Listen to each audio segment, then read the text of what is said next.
Hey, what's going on, guys? Tobin here with you. Thanks for checking us out.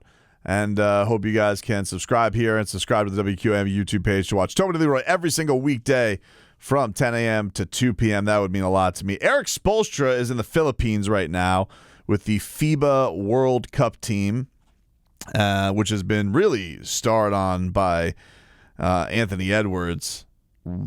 He's been looking really good in the early going for him and for Team USA, and we'll get to some comments that Spo had about him in just a second. But Erik Spoelstra talking to some reporters, talking about things that are going on right now and the Heat land and where they are at.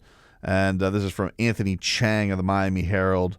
While he is in the Philippines, Erik Spoelstra told Anthony and others, he said, of his Heat responsibilities. Sorry, just trying to get this to be blown up on the right part of my screen. He said, very much keeping in touch. I'm in daily contact with our coaching staff to get an update on how player development and the workouts have been going and the progress everybody's been making. I've also been able to watch all of Nikola Jovic's game with the Serbian national team, and that's been fun to watch. And then you check in with Andy Ellisberg every 2 or 3 days. So there's been communication that's been very frequent because of technology, because of FaceTime. We're able to communicate daily. So Spo keeping tabs on everything. He also said on Nikola Jovic that it's the exact type of summer that he needed, an offseason that he needed, to be able to play and participate in all the summer league practices and then play in the summer league games and high-level competition. We didn't necessarily know how the Serbian national team would shake out, and it's turned out to be marvelous for him. He's getting a great opportunity.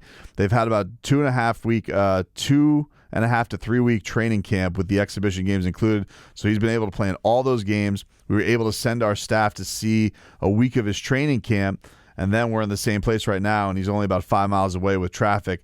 That could end up being about 45 minutes, but we're definitely getting together while we're out here, which is kind of exciting because Jovic has looked really good and has had an exciting offseason. I think out of all the mayhem of the Damian Lillard stuff, I think the thing that fans are probably most excited about is the prospect of what Jovic can be. And it's impossible not to be. I mean, you look at his body, you look at the muscle that he put on, you look at the potential of his game, the confidence that he seems to have in his three-point shot, how he looks to get guys involved, getting guys out in the break, how he looked in the summer league.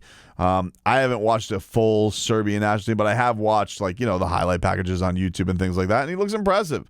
He looks like a guy who's playing with a lot of confidence right now. I think probably didn't imagine how much last year was going to be development for him, but they work him out hard. They work him out different from other guys, or did work him out different from other guys before games. Like, they really wanted to put him through adversity, make it a little bit more rigorous, because it was all with a purpose. And so I do get excited hearing Spo talk about the idea of what this team can be and bringing everything together, and especially if Jovic is a member of the Heat, what that will look like, what that can be. But I think I mean he has to be thrilled with the fact, because for the most part Jovic just needs to get some minutes, right? He needs to get some important minutes, and a lot of the times teams can be a little bit iffy about giving guys international play, and will it wear them out? Will there be a lot of pressure? And I think for Jovic, it's just a matter of playing, continue to get that motor going into the kind of shape that they want him into, because even when they get to the regular season, I imagine if he's on the team, that he's not going to play a ton of minutes. I don't think that he's going to be a guy that is starting for the Heat right away.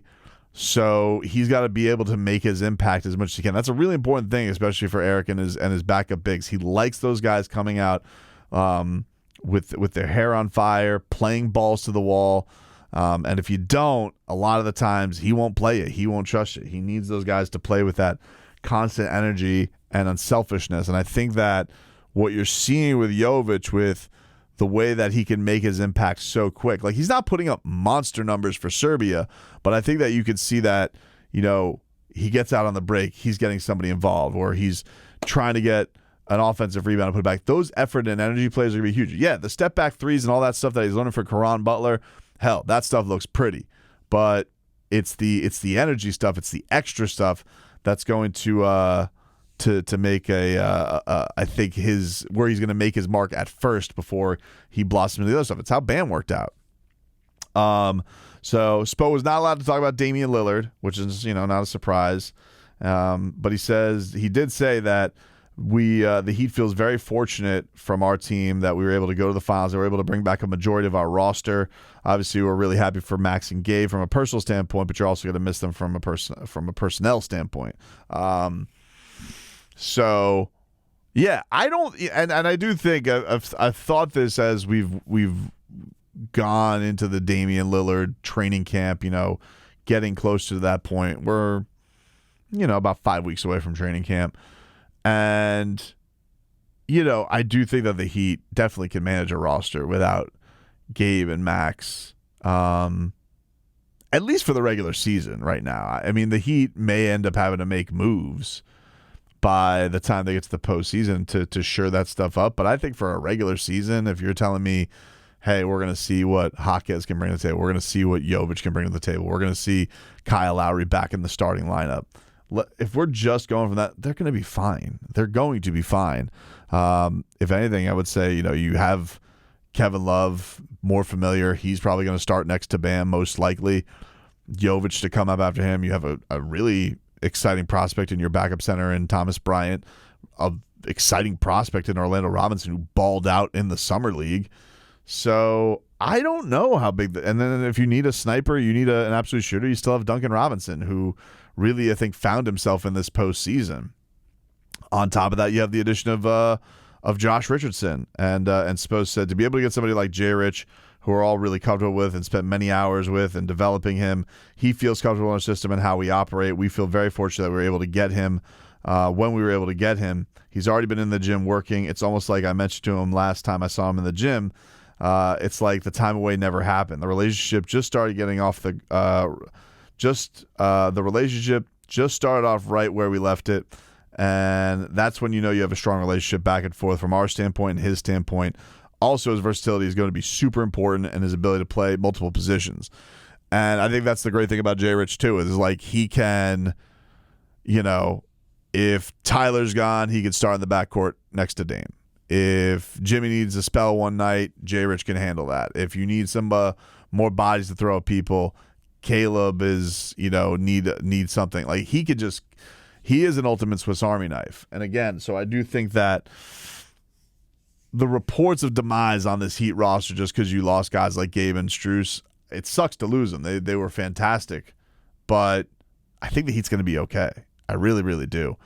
I do want to mention this one thing, because you didn't think I was going to get out here without a little bit of silly sauce, but Spo was doing an interview with CNN Philippines and was asked about what player on this team reminds him of D. Wade, and no surprise with his answer. Is there a particular player on this Team USA team that reminds you of D. Wade? Yeah. We know who that is. It's hard not to look at Anthony Edwards and not see Dwayne Wade in him. And I'm not a guy for comparisons. I'm not. But the way he moves, the way he competes, the way he electrifies a crowd, yes, that reminds me of number 3. And I have told Anthony that, and I feel like I'm going back in time, and it's making me younger again. I'm really enjoying it. Man. Whew. Whew. Look, Anthony Edwards isn't going anywhere, obviously, anytime soon. He's very, very young. He just signed a monster deal. But just got to keep a note on that one. Just look, if I was the NBA, if I had any control, I wouldn't want the Heat anywhere near Team USA, Olympics, none of that. Wait till Erik Spoelstra is the head coach of this mother bleeper, okay? Because we've already saw with the big 3, Bam and Dame. Now you got Spo being a little birdie and Anthony Edwards. You could be the next D. Wade if you weren't in Minnesota. Interesting thing. Erik Spoelstra had plenty of guys he could have gone with there, but the guy who it seemed like Erik, he brought his harpoon to the Philippines and has brought it along with this whole Anthony Edwards thing, because I'm not a guy who likes to compare, but I'll compare him to my favorite player of all time and a guy that I have a great relationship with and a guy that was the best player in our franchise history. Did you know that he just went into the Hall of Fame? Okay, bye. Yeah, I see what you're doing. I see what you're doing, Spo. CNN Philippines. Well done, sir.